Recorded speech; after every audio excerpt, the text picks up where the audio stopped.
सुनली की रोअले पे दूधवा पियावे माई, रोई रोई मरी केहू पूछे नाही भैया।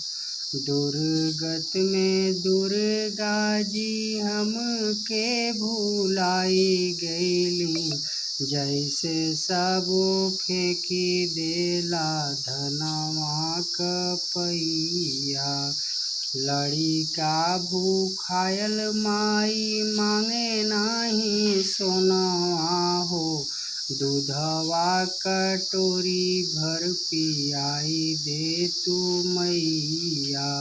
गोदिया उठाई जब करबू दुलारे नाही, माई माई कही हम देव हो।